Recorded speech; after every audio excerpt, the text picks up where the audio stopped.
Hello, everyone, and welcome back to the show, The Recap.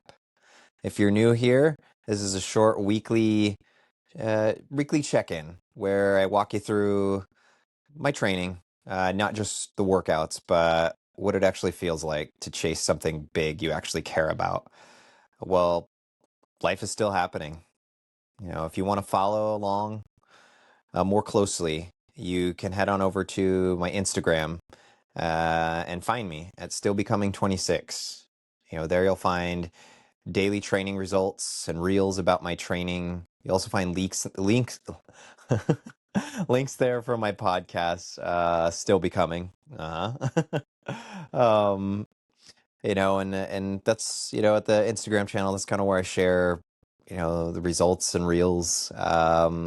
Just kind of giving people an insight that kind of shows that I'm in the trenches. I'm, working on still becoming, you know. And so now that that's out of the way, let's get into the big picture of the show. Why the recap, for this week was honestly a mixed week. Not bad, not perfect, but a meaningful one compared to last week. Things felt more settled physically and mentally. There was a lot more energy. A lot more noise though too.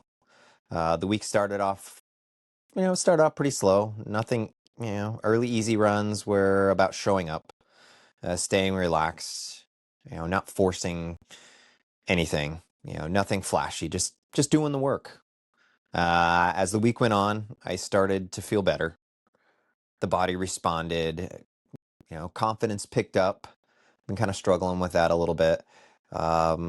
Just kind of feeling that unknown going into my marathon.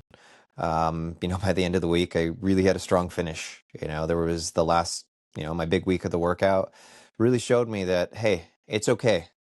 That my body is there.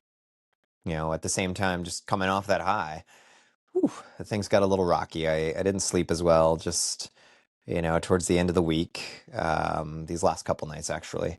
And that brought up some unsettled energy, a lot of excitement, mixed with nerves, about, just about if I don't get sleep, and oh my gosh, so many things are happening right now, and it just feels exciting, whether it's me continuing with the podcast and YouTube channel here and coming close to my marathon, but knowing that, hey, there's some of the stress, if I don't get it under control, sometimes it just feels you just worry about the rest, and you have to tell your mind, no, shh.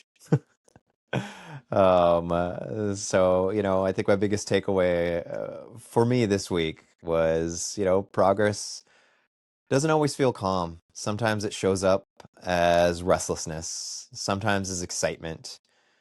You don't always know what to do with. What matters this week wasn't that everything felt perfect. It was that I stayed grounded. It was that I didn't chase highs to wear myself out further or panic about the lows. I just kept showing up and letting the week unfold, and so in closing, if you're in a season where you feel all over the place, like you just feel like there's so many things going on, I don't even know where to start. Um, you know, Essentially, when something important is coming up, just know that that doesn't mean you're doing wrong when you have all these things, going on. No. Sometimes it can mean you're right where you're supposed to be, and I just, want to put that out there for my weekly recap. And, once again, thanks for tuning in. Thanks for being here. Thanks for, listening and spending time. I know everybody has important things to do, and, I just want to give you all a shout out. Hopefully you're continuing with your passions. And so, thanks for being here. Thanks for following along. And remember, importantly, you're still becoming. And remember, you are the only one stopping you. Yeah. Have a good night. See you next week.